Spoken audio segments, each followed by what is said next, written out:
Hello. अब मैं आ गया हूँ अच्छे वाले माइक के साथ। मेरा माइक देख सकते हो आप।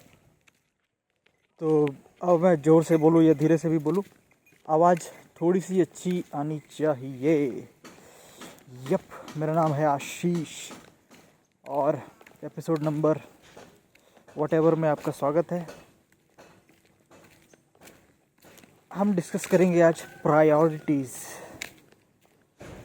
ये सारी टॉक्स मैं आजकल दुकान जाते हुए करता हूँ। मैं अपनी दुकान खोलने जा रहा हूँ और जाते जाते बीच में अगर कुछ बोलने का मन किया तो ऐसे ही कैमरा खोल के बोल लेता हूँ। अभी बोलना है मुझे प्रायोरिटीज़ के बारे में, और ये डायरेक्टली कनेक्टेड है उस कॉन्सेप्ट के साथ जिसे हम कहते हैं एक बैलेंस्ड लाइफ। एक बैलेंस्ड लाइफ जैसी कोई चीज़ होती नहीं है। जो व्यक्ति हर चीज़ बैलेंस करके रखना चाहता है उसको कुछ भी नहीं मिलता। इट्स लाइक कि आप 3-4 खरगोशों के पीछे भाग रहे हो और आप एक भी पकड़ नहीं पा रहे हो। पहले मेटाफर्स में ही बात कर लेता हूँ, फिर एक्चुअल में बात करेंगे। जैसे कि आपको हेल्थ भी चाहिए, आपको मतलब एक बहुत ही अच्छे गुड शेप में आना है, कसरत करनी है, बॉडी बनाना है, और इसके अलावा आपको एक गर्लफ्रेंड चाहिए जिससे आप प्यार करते हो, आपसे प्यार करती हो सकता है फ्यूचर में आप दोनों शादी करने वाले हो। इसके अलावा आपको बहुत सारे पैसे भी कमाने हैं ताकि आप अपने घर वालों को रिटायर कर सको, अपने आप को काइंड ऑफ रिटायर कर सको। मतलब रिटायर तो कोई होगा नहीं, बट वो काम करना है आपको जो आपको मज़ा आए। उसके लिए आपके पास पहले से ही इतना पैसा होना चाहिए कि आपको सोचना ना पड़े कि इस मज़े वाले चीज़ में पैसा नहीं भी मिला तो भी चलेगा, कम से कम मेरे घर में रोटी तो आते रहेगी ना।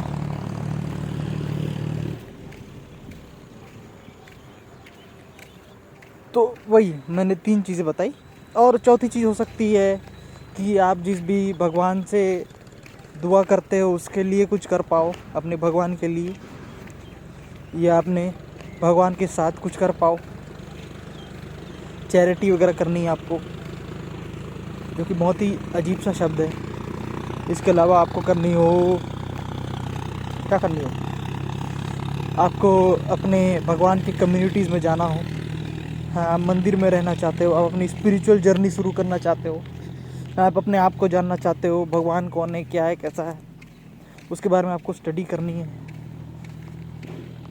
स्वर्ग नर्क, हाँ, मेटाफिज़िक्स, ये सब कुछ पढ़ना हो, इस सब के बारे में जानना हो, तो वो एक चौथी चीज़ भी हो जाती है। मैंने कभी भी नहीं देखा कि कोई व्यक्ति इस सारी चीज़ों के पीछे भाग रहा हो और उसको सारी चीज़ें मिल गई होंगे। मतलब इन सारी चीज़ों में कोई एक ही पकड़ना होता है और उसे लेकर ऑब्सेस हो जाओ अगर 1 साल तक भी, तो आपको एक्सपोनेंशियल रिजल्ट्स मिलते हैं कोई भी एक चीज़ पकड़ के। लेकिन डे टू डे लाइफ में ये पॉसिबल नहीं है। एक अमाउंट ऑफ हेल्थ आपको ज़रूरी है। इवन इनफैक्ट अगर आप कोई छोटा से भी छोटा गेम भी क्यों ना खेलते हो, फॉर एग्जांपल अगर आप चेस भी क्यों ना खेलते हो, तो अगर आपके गर्दन में दर्द है तो आप चेस नहीं खेल पाओगे घंटों घंटों तक। तो आपका एक फिजिकल, एक फंक्शनिंग बॉडी होनी चाहिए। लेकिन जब बात आती है कि आपको शेप में आना है, तो जब आपको शेप में आना, माई ब्रेन फार्टेड, भाई मेरे को कार्बोहाइड्रेट्स नहीं खाने चाहिए थे, बट मैं आजकल डेली बहुत सारा कार्बोहाइड्रेट खा रहा हूँ, वट। तो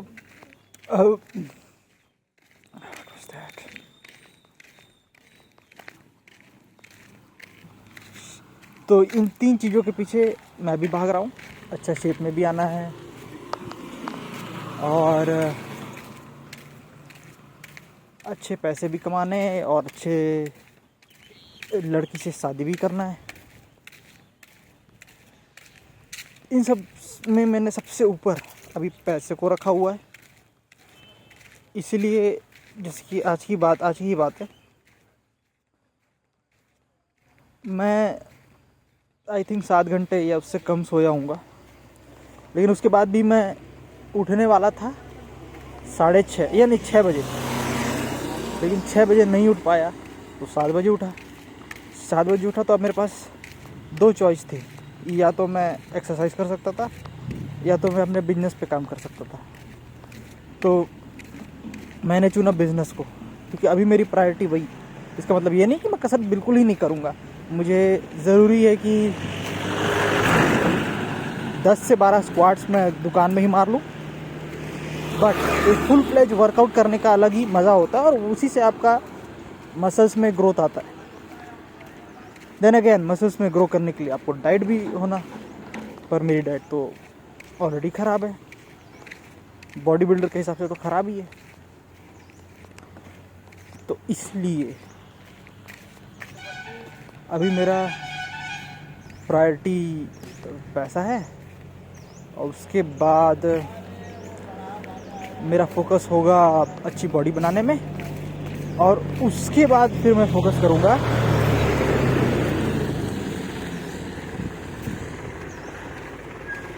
I will focus on finding a woman to marry.